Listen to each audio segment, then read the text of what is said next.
Hi guys, this is App Unwrapper. I'm back with Astrologaster and I'm going to continue where I left off. Enjoy!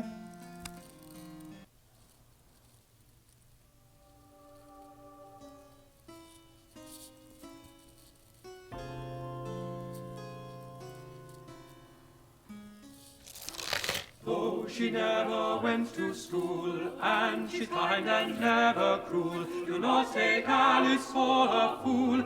Alice Clark, she is no fool. Good evening to you, madam. How might I... Hi. Pray go tell your master, Mr. Foreman, that Mistress Alice Blagg is come to see him. Ah, Mistress Blagg. It is I, Dr. Simon Foreman, at your service. And what an honour it is to welcome the wife of the Dean of Rochester to my humble practice. To whom do I owe my thanks for having recommended you to my care? Well, I will not lie. You owe your thanks to nobody. For folk do tell me that you are not a real doctor, but a quack, who does conjure demons and dabbles most unlawfully in the dark arts. I do assure you, madam, that whatever you may have heard, I am Yea, do not quibble, sir. If I did seek the counsel of a doctor who has one of those fancy medical degrees, or the kind of high-bred know-it-all who does see fit to judge a woman and vex her most cruelly, I would have gone elsewhere. But, truth be told, I have need of such a man as you, for I have been bewitched by a witch. Ah, I see. Yea, a loathsome spell has been cast upon me. It does cause me to awaken in the morning with a most terrible pain in my head, a pain so wretched it does have me chundering into my chamber pot. Pain in the head and involuntary purging. And what leads you to believe your suffering is occasioned by witchcraft? Well, the timing is most unnatural. My troubles do occur every Saturday morning without fail. I suspect the doings of our new neighbour, the widow MacDoon. As well as being Scottish, she does possess several cats. Several cats, you say? One or two of which I may have kicked, and now she has seen fit to take revenge upon me with her dark, foreign magic. Indeed. Scotland is well known for the powerful black witchcraft practiced by its womenfolk. But as compelling as this evidence may be, my practice does draw upon the latest scientifical arts. To diagnose your condition, I must first perform a rigorous astronomical analysis. So, let us see now, what do the stars say is the cause of your Saturday morning suffering? Cat scratch fever or something?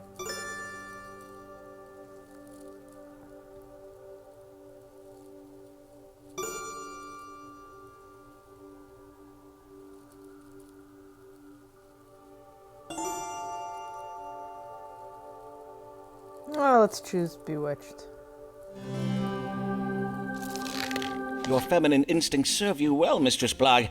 Witchcraft is indeed the cause of your suffering. But happily, it is but a weak enchantment. A moment, madam, while I consult my medical reference. Let me see now. Warts, wasting of the hands, water on the brain, witchcraft. Aye, lifting the spell will be quite simple. First, you must wait for the witch to enter her house. Then you must climb up onto the roof and pull out a handful of thatched straw from above the door. And then take the aforementioned straw home with you and burn it. So Mistress MacDoon verily is a witch. Well, upon my honour, I did know it. That spiteful, ginger-wicked she-devil. The next time I do see that woman's cats in my garden, I will kick those mangy beasts from here to the very moon. Oh no, don't do that to the cats.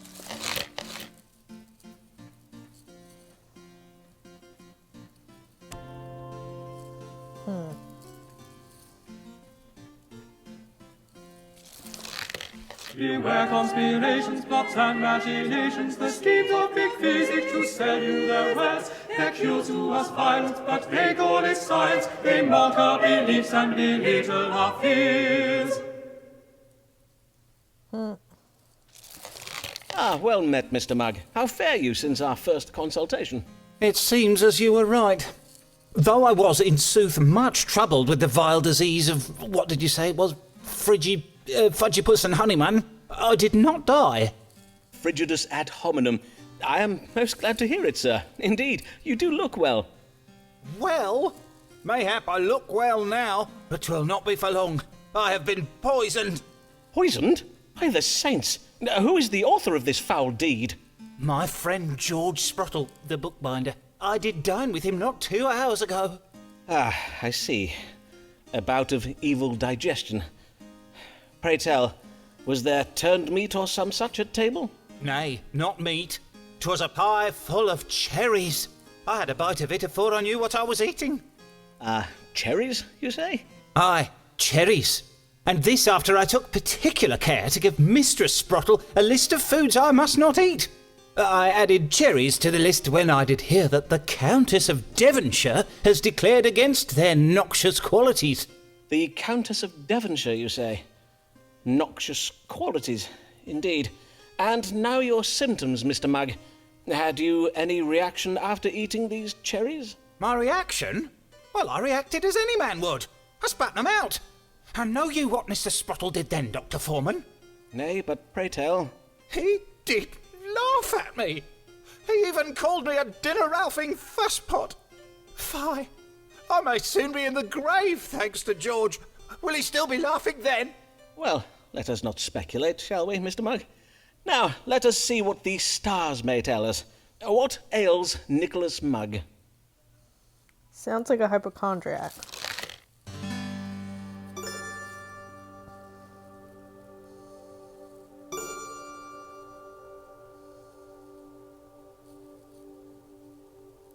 Oh, I only have a choice between the two? I guess let's go for cherry poisoning. Aye, it seems you have indeed been poisoned. The cherries have provoked an imbalance of choler. You must take the antidote for cherry poisoning, which is...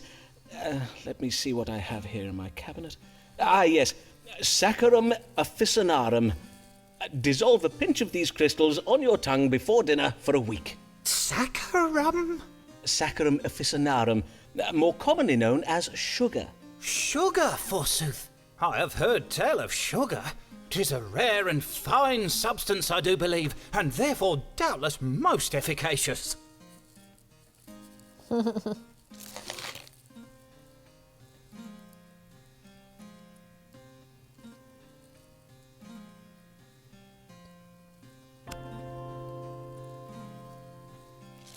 What's it say?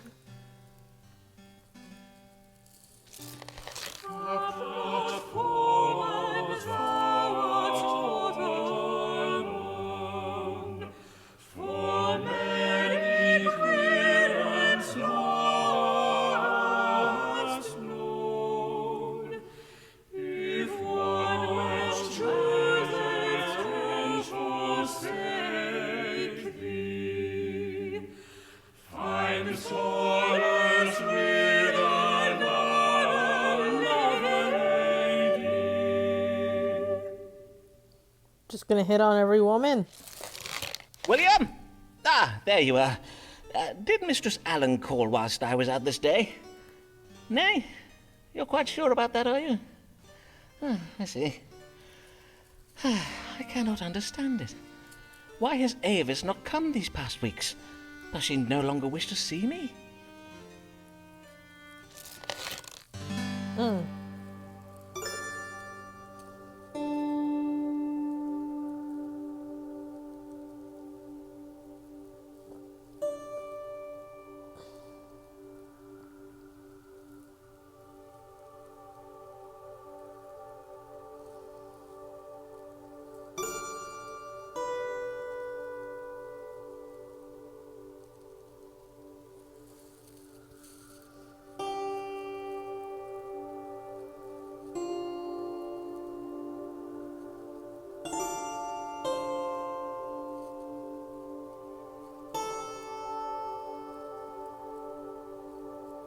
Let's choose A.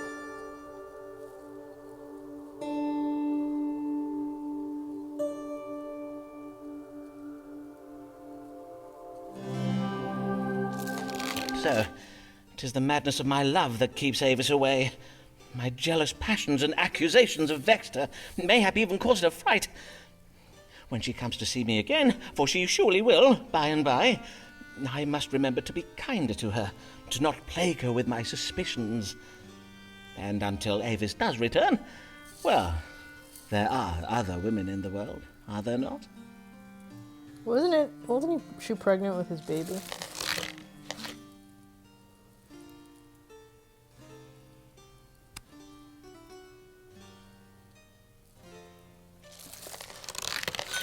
Uh-oh.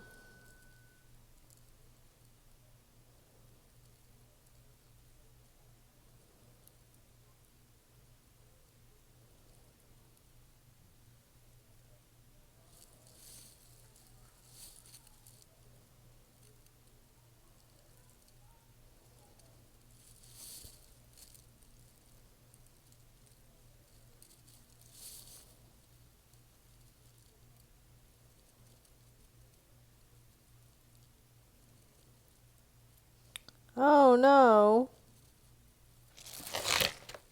Eyes are nothing like the sun. His snowy white her breasts are done, and that is a description done, for she's but a lady.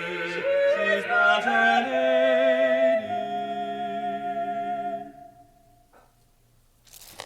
Good day, Mistress Lanier. Much time has passed since I last saw you.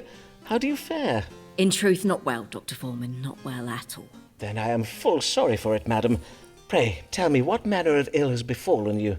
First, I must beseech your pardon, sir, for methinks Mr. S may verily be my prowler after all, as you did surmise. Think nothing of it, madam. But what has made you change your mind about him? I have been publicly humiliated. Mr. S has been circulating a collection of insulting sonnets about an unnamed dark lady, and all of London thinks this dark lady is me. Well, your complexion is rather, that is to I am say- described as having foul breath and black wires for hair. Though methinks the very worst line is the one that tells of a gross body rising at the utterance of my name. And I cannot abide illusions, Dr. Foreman. If Mr. S wishes to reference bodily levitation and other such cheap stage magic, he would do well to leave my name out of it. My interest is in the dramatic arts, not fairground attractions. I am not sure that is quite his meaning. Dr. Foreman, you know of Mr. William Shakespeare, then? Do not tell me you have read the sonnets. Well, I own that I have. But as you did remark, madam, all of London has read them. Oh, well, I am undone. My professional reputation is now utterly spoiled, for now the whole world will look upon me as naught but Mr. Shakespeare's fancy wench. No longer will they judge me on my own merits. Let us hope it is not as grave as that, madam. Have you discoursed upon the matter with him? Nay, I dare not confront him about it. For we are almost at an end with our work on a play, and I dare not risk it not being staged. Then let us see what the stars advise.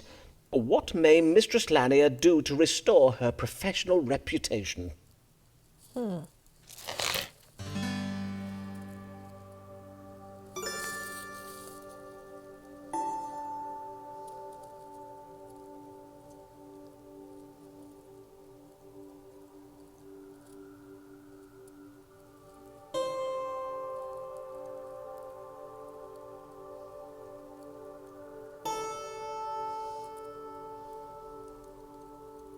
I don't like that one.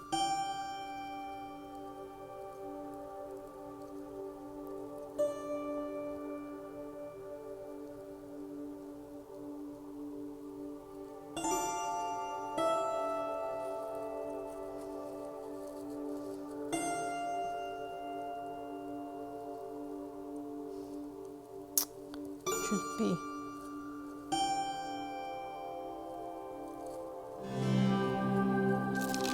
Your only course for saving your reputation is to ignore the affair entirely. Mr. Shakespeare has gone low, hence you must go high. I advise you to be as silent as the grave. For least said, soonest mended, as they say. I'm finding myself rather lost among your metaphors, Dr. Foreman. It seems you would have me model my behaviour upon that of a mute tinker with an interest in hill climbing. Well, Worry not, Dr. Foreman. Methinks I know what you are trying to tell me. You would have me be silent on the matter, and mayhap 'twould be for the best, for what would I achieve by speaking my truth to the world? What if I were not to be believed? It would make it worse, for then I would be branded a liar, and men would make jest of it. Oh, do you see that, Dr. Foreman? 'Tis your mute Italian querent, Signor Ferraro. He is staring at us through the window. Is he? Then doubtless he has come for another consultation. Then I will take my leave now. Good day, Dr. Foreman. Wait, I have a mute. Who's a mute? I don't remember any mutes.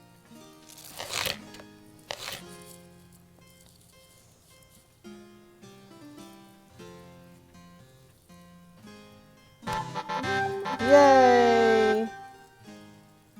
We have 2.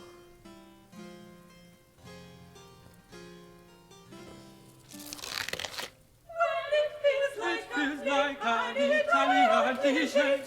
The words rough and full like a deep dark echo. Di Ferraro, Signor Ferraro. He's not a mute. Wait, excuse me. He's not a mute though. I'm very confused. Good day, senor, and well met. Tis I, Riccardo Ferraro, come once again to see the great Dottore Simon Foreman. Indeed, I did recognize you, senor. How may I assist you this day? I am ill. I tell you my problems. First problem. I do make a chandar in the morning. Next problems. My belly does swell and my chest 'tis a most tender to the touch. And now, for the very most terrible of problems. I have the big fears. One moment I do weep, and the next I do curse and gnash my teeth. So, Dottore, you tell what ails me, huh? You wanna make a water into this cup? Un momento, I make the water. Nay, not in my... prithee, hold. If you please, senor. As with our previous consultations, I shall be judging your illness by reading the stars. So, you need not of my... Nay, senor, I have no need of it. Whilst 'tis true that most physicians do spy and sniff their patients' urine, I find this method of piss-pot diagnosis most imprecise. Indeed, the practice is quite primitive. 'Tis my belief that if medicine is to advance in this modern age, we must all adopt a more scientifical method. I am quite sure history will bear me out on this question. This is scientifical method. 'Tis reading my diagnosis in the stars? Precisely so. Speaking thereof, perchance we may consult the stars now. What illness troubles Signor Riccardo Ferraro?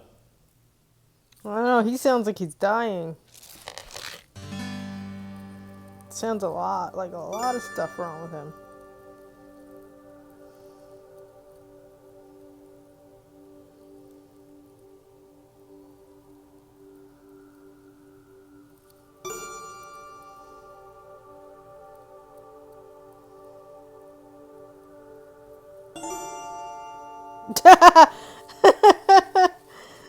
Can I choose that? I don't know. That might be stupid.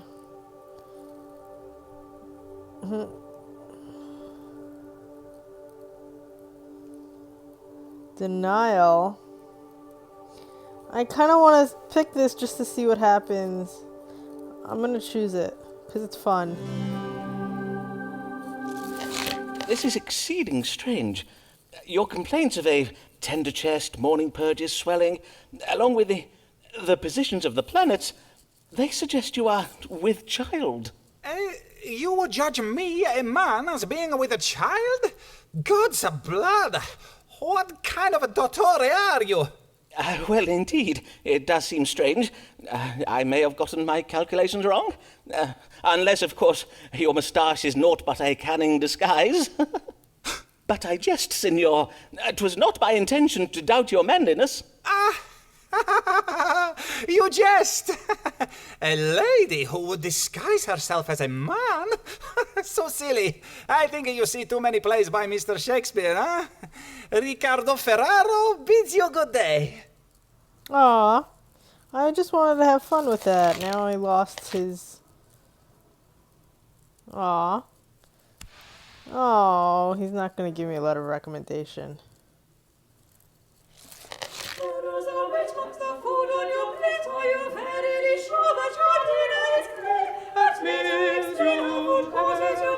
Your friend,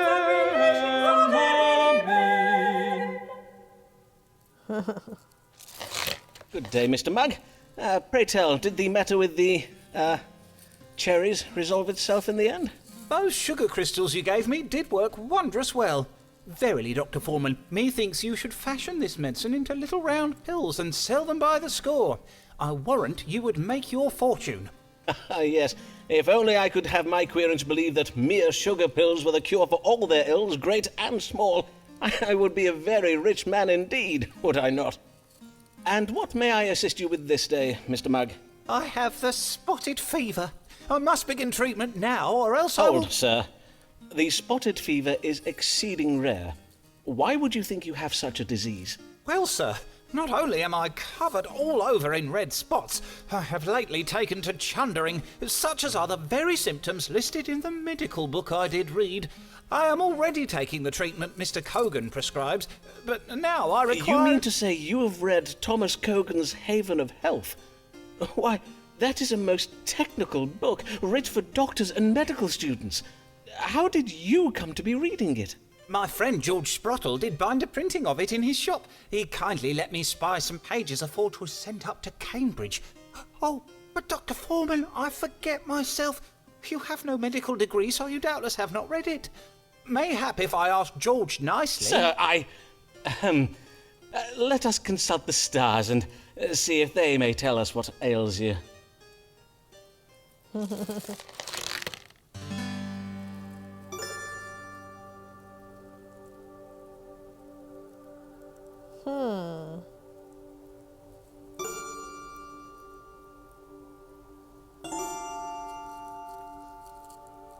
Let's go with hypochondria.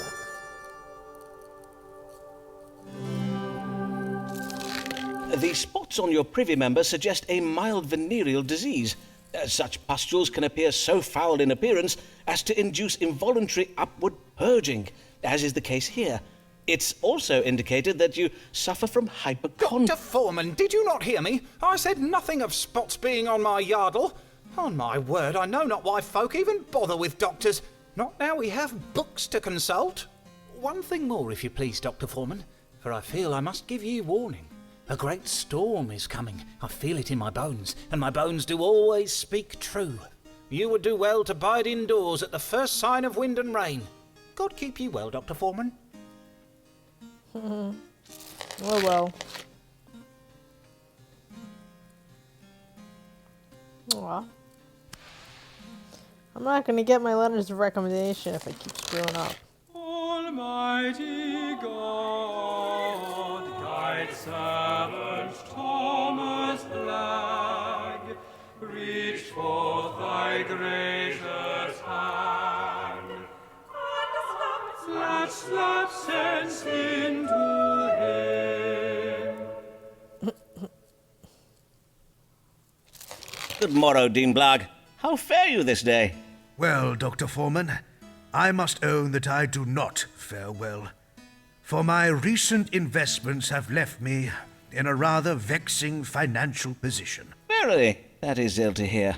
Aye, Sir Walter Raleigh's quest for El Dorado failed most woefully.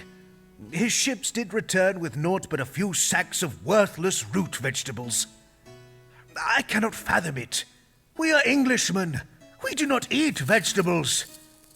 I do wish you had forewarned me, Foreman. Indeed, 'tis a pity the stars were not more forthcoming. Oh, but that is all by the by. For you will be pleased to know that I put my remaining fortune into a new venture so assured of success that I will make all my money back and more. Assured, you say? How very reassuring.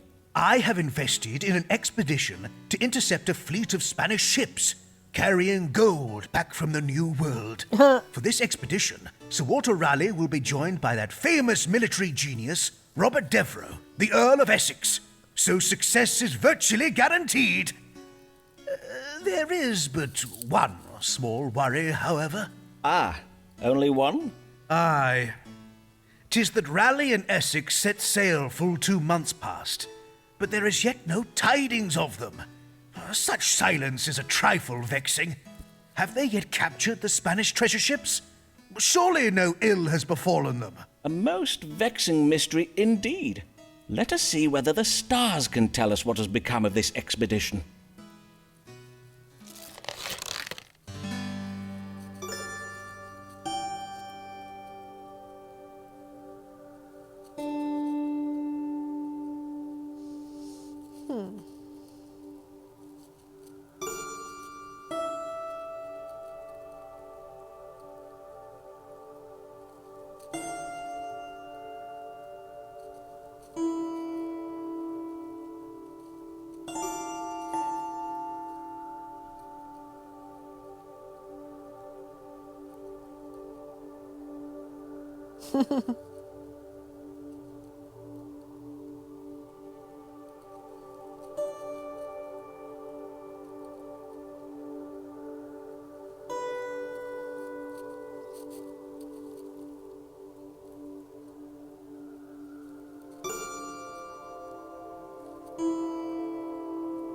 Let's choose this one. Wondrous tidings! Your family's fortune is soon to be restored, and you may thank God for it was he that inspired you to invest in such a well-led expedition. Raleigh and Essex have come upon the Spanish treasure fleet, and a violent battle off the coast of Spain is being waged this very hour. Verily, blessed day! O Heavenly Father, I give thanks unto thee for both thy mercy and thy business savvy.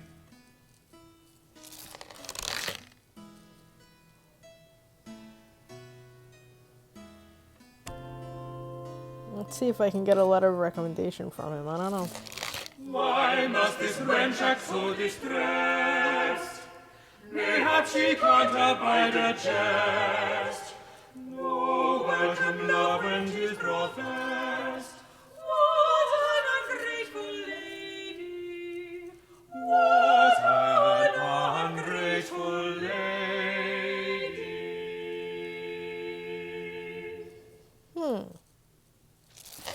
Good day, Mistress Lanier. Pray, come in and take comfort by the fire. The wind is fierce and cold this day. Did you see him this time, Dr. Foreman? He did it again. He ran off the moment he saw me. See who, madam? Your patient, Signor Ferraro. Ah, verily? Indeed, I was expecting him to come for a consultation this day. But he changed his mind and ran off, you say. How very mysterious. Truly, 'tis as if all men are determined to use me ill. Surely not all men, madam. I, for one, remain most devotedly at your service. My dear lady, I do not need to read the stars to see that something grave has befallen you. Pray, tell me what it is. Yesterday I did meet with Mr. Shakespeare to discourse upon our new play, which is to open this week at the theatre in Shoreditch. But though I was determined not to confront him about the sonnets he wrote about me, 'twas difficult to hide the heaviness I did feel in his company. I can well imagine, madam. So then, well, he remarked upon my dark humour, to wit, he said to me, "Amelia, your pretty brow does furrow, so I will kiss it smooth." And I sense that you did not receive this well? Indeed, I did not. Forsooth, I was so enraged by this, I reversed my flagon of ale full over his head. Ah. Whereon he rose from his stool, declaring I was the most ungrateful and unworthy wench in all of Christendom, and then he flew out of the tavern like a bat from out the gates of hell. A most vivid image, and no doubt most apt. Men who work in playhouses are prone to indulging in such melodrama, of course. Why so many ladies care for such men in preference of those employed in solid, stable professions, I shall never understand. And if only that were all. For this morning I saw a bill advertising our play posted on a wall in my street. It bears his name and not mine. Verily? Surely not. Mayhap there has been some error made. Nay, Dr. Foreman, 'tis no error, for I rushed to the theatre to see what was amiss, but I was refused admittance. Indeed, the player who came to the door denied all knowledge of my collaboration on the play. Methinks Mr. Shakespeare is exacting his petty vengeance upon me for rejecting his sly suit by denying me credit for my work, and he means to deal with me by pretending I do not exist, as if I were a ghost. Or is it he who has become the ghost? In truth, I am not yet sure how that metaphor should work. What monstrous perfidy! Pray tell me what I might do to punish this wretched scribbler. Though I am not adept with a sword, I do have a book that instructs in how to command nefarious spirits. Oh, prithee, sir, I am come not in search of vengeance, but to seek answers. As you know, I have been ill-treated by my husband, and now I am betrayed by Mr. Shakespeare. Pray, read the stars and answer me this, Dr. Foreman. Will I ever be able to trust, even love, a man again? Mm-hmm.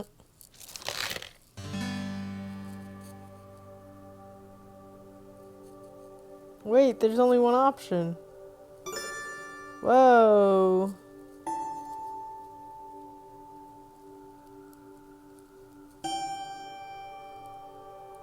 Is he trying to get her in bed?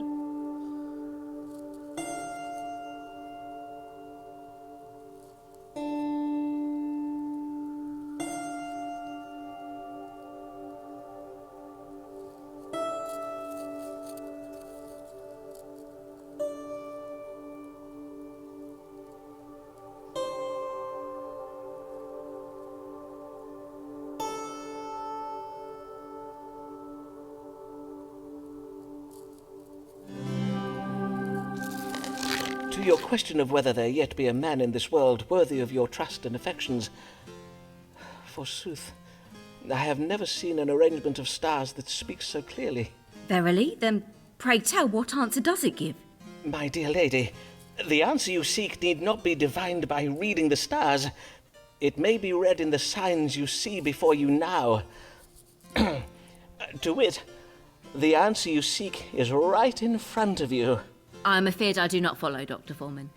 'Tis your feather quill, a half-eaten apple, your desk is a little untidy, and I must confess the symbolism in Flemish still-life painting has always quite confounded me. Take a skull, for instance. What sense does a skull make alongside a bowl of... Below? 'Tis clear to me now, your face was always hid in shadow, but 'tis you, Mr. Foreman. You are the man who has been prowling me these last months. Dearest, loveliest Amelia, allow me to profess to you my undying admiration for your charms, which are not insignificant. God's womb, et tu, Dr. Foreman. Fie, you of all men to betray me thus. But 'tis true. I now see the answer. For I know now never again to trust a man to guide me. Henceforth, I shall write under my own name, and when there are decisions to be made, I shall take my own counsel and make my own judgments. By the by, methinks I do at last understand that prediction you made for me some years ago, Dr. Foreman.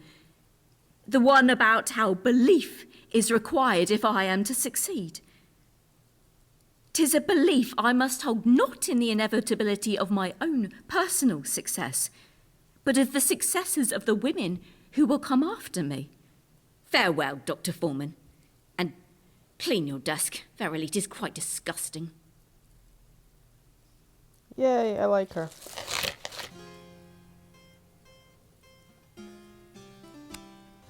But she already gave me a letter of recommendation, which is kind of funny. Wait, what is that? We women will achieve equal treatment even if it takes us 100 years. It's gonna take a lot more than that.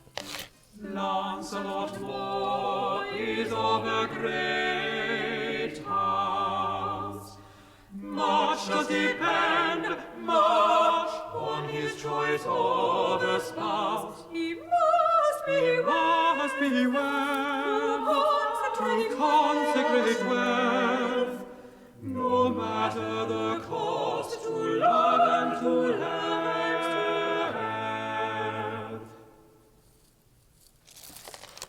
day to you, young sir, and well met. You are Lancelot Moore of Middlesex, are you not? What an honour it is to welcome a son of the great house of Moore to my humble consulting chambers.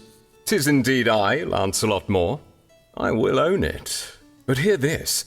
My family is ignorant of my designs in coming here, and I wish them to remain so.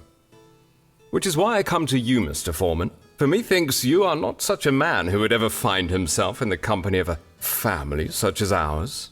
Ah, well, you may count upon my discretion, Mr. Moore. And what is the matter that brings you this day? 'Tis that my family wish me to marry my wretched cousin Barbara. And I take it you would not wish to comply. Nay, I verily would not. Cousin Barbara is a vile little minx. She loves nothing more than to sport with me and play cruel japes. Last Christmas, she even hid a dead mouse in my mince pie. The lady does seem most spirited. The lady? Oh, pish! Cousin Barbara is hardly a lady, for she is not 14 years of age. It is most unnatural to ask a grown man to wed a child. Indeed it is. 'Tis my belief that in these enlightened times we should consider... Verily, Barbara be damned. My heart belongs to a true woman, not a freckled, scrawny slip of a girl. A full-blossomed woman. A woman, you say? Aye, Marion, my other cousin. I see. Ah, Marion. So beguiling are her shapely charms. Oh, to lie, if not to die, in Marion's arms. So soft her lips, so sweet her face. Oh, how I yearn for her embrace. In me she hath such passion stirred, a fever rises in my... What's going on? But nay, I pray for death and would be martyred if from her I be thus parted. And so you see, you must help me forestall this wretched marriage so that I might wed my sweet cousin Marion. Mr. Foreman? Mr. Foreman? Yes, indeed. Let us see what the stars advise. How might Mr. Moore avoid this marriage to his cousin Barbara?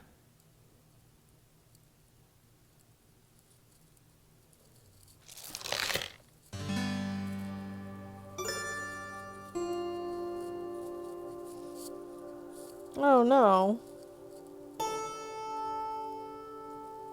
That's terrible.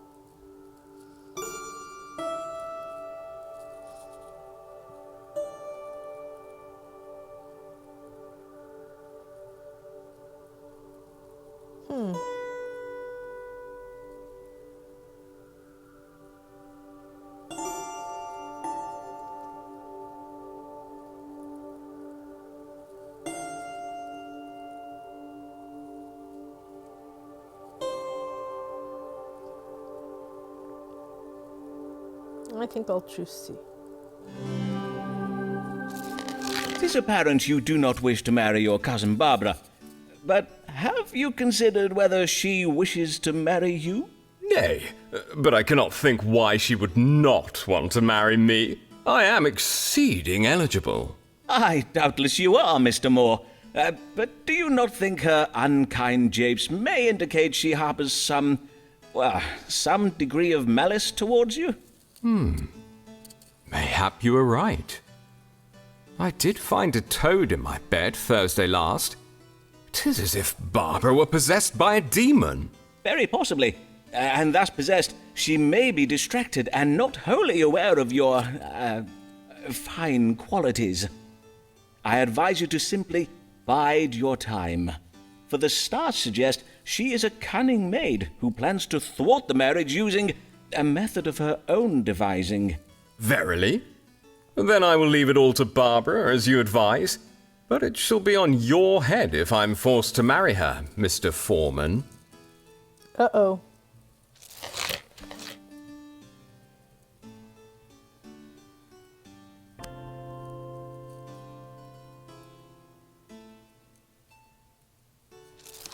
Hear ye, hear ye. Spanish Armada nears English coast. Nation prepares for invasion whilst Queen searches for missing navy. Hear ye.